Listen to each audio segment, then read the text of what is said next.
నమస్కారం ఘంటారావానికి స్వాగతం. ముందుగా ప్రధానాంశాలు.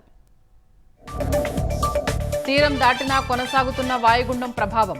ఉత్తర కోస్తా జిల్లాలకు భారీ వర్ష సూచనలు.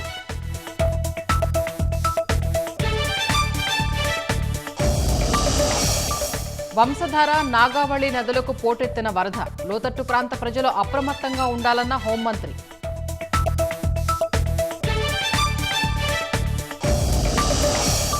కృష్ణమ్మ వరద ముప్పు భయంలో పల్నాడు జిల్లా ప్రజలు. పరివాహకంలోని కరకట్టలో బలహీన పడడంతో ఆందోళన.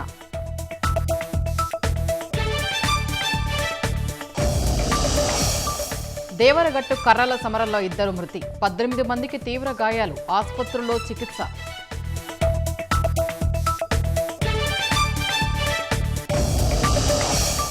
తమిళనాడు రాజ్భవన్, సీఎం, నటి త్రిష నివాసాలకు బాంబు బెదిరింపులు. ముమ్మరంగా తనిఖీలు చేపట్టిన పోలీసులు.